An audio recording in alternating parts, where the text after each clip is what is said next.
Hay momentos en la historia de la tecnología que, bueno, simplemente lo cambian todo. Hoy vamos a analizar uno de esos momentos clave. El día en que un único artículo científico, que además fue fruto de una colaboración totalmente insólita, enseñó a las máquinas a escuchar de verdad. Venga, vamos a meternos de lleno en esto. Es que hay que imaginar la escena, ¿no? Los mayores rivales del sector tecnológico, gigantes que compiten a muerte cada día, deciden colaborar. Ahí estaban Google, Microsoft, IBM y la Universidad de Toronto. ¿Y por qué?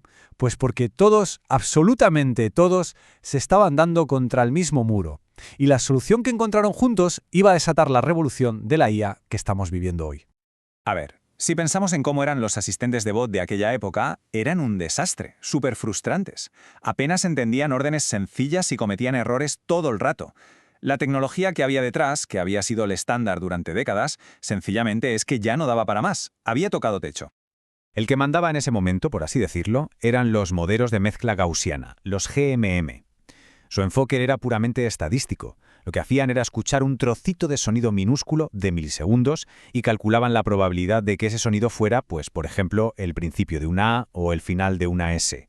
A ver, funcionar, funcionaba, pero tenía unos problemas muy, muy serios.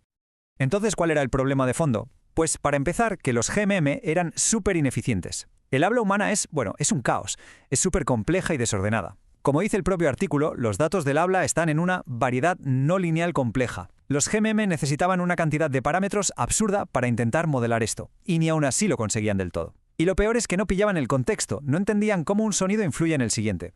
Era como intentar describir una sinfonía escuchando solo notas sueltas, sin ninguna conexión.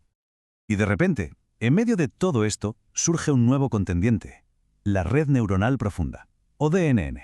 La idea en sí no era nueva, pero la forma de hacerla funcionar sí que lo era. Y lo más interesante es que su diseño se inspiraba en cómo nuestro propio cerebro procesa la información, a través de capas y capas de neuronas, que están todas conectadas entre sí. Vale, y aquí está el quid de la cuestión, la diferencia clave. El GMM era un modelo superficial, de una sola capa. Cogía sonidos y los metía en cajitas estadísticas. En cambio, la DNN era profunda.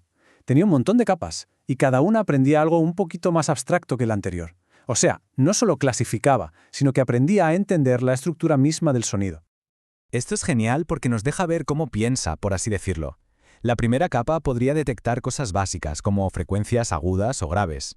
La siguiente capa coge esas frecuencias y aprende a reconocer trocitos de fonemas.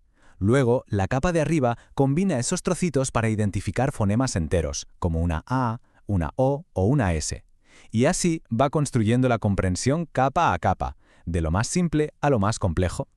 Claro, todo esto suena muy bien en la teoría, pero había un problema, y era un problemón. Entrenar estas redes profundas era una auténtica pesadilla. Los métodos que había hasta entonces, pues no funcionaban. Las redes o no aprendían nada o se volvían súper inestables. Durante años, esto parecía un callejón sin salida. Entonces, ¿cuál fue el secreto? ¿Qué es lo que este equipo descubrió? Y aquí es donde viene la magia, el verdadero avance. No fue tanto la red en sí, que la idea ya existía, sino cómo consiguieron entrenarla. El artículo presentó un método revolucionario, un entrenamiento en 2 pasos que por fin permitió que estas redes profundas sacaran todo su potencial.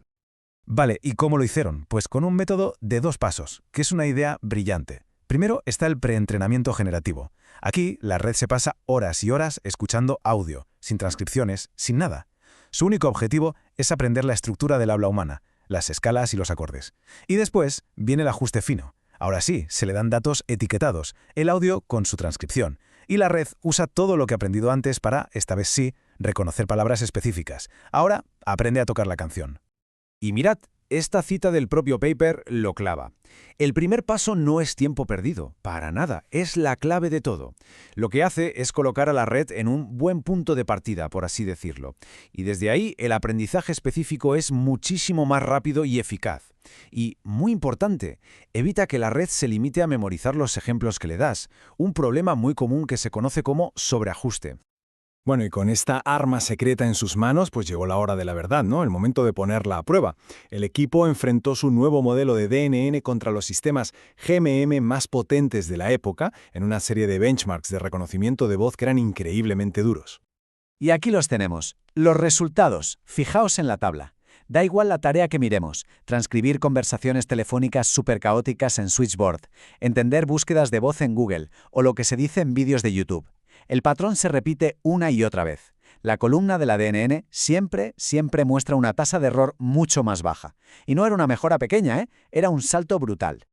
Pero para que nos hagamos una idea de la magnitud, mirad este número. En la prueba Switchboard, que es famosísima por lo difícil que es, la red neuronal profunda redujo los errores en un 33% relativo si la comparamos con el mejor sistema que había antes. 1/3 menos de errores. Eso no es una mejora, eso es un cambio de paradigma total. Y este gráfico lo deja clarísimo, vamos, es que no hay color. La barra de la izquierda es el antiguo campeón, el GMM, con casi un 28% de error. La de la derecha es la DNN, con un 18,5%. La diferencia es abismal. Esto demostraba, sin dejar lugar a dudas, que una nueva era acababa de empezar. Vamos, que la conclusión era inevitable.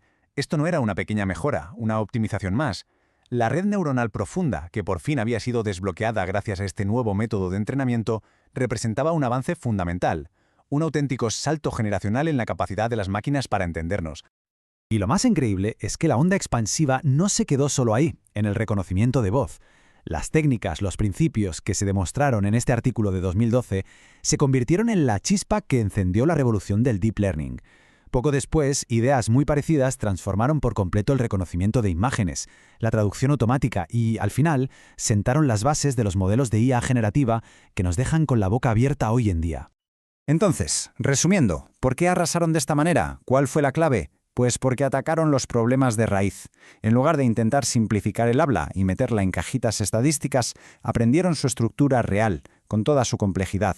Usaron el contexto, entendieron que los sonidos no van por libre, y fueron construyendo el conocimiento capa a capa, de lo simple a lo abstracto, con esa ayudita inicial del preentrenamiento, que fue una idea genial. Y claro, todo esto nos deja con una última reflexión, ¿verdad? Este salto cuántico, este cambio de juego, fue en 2012. Si vemos la aceleración exponencial que ha habido desde entonces, la pregunta es inevitable. Si este fue el pistoletazo de salida, ¿dónde vamos a estar en la próxima década? ¿Qué seremos capaces de conseguir?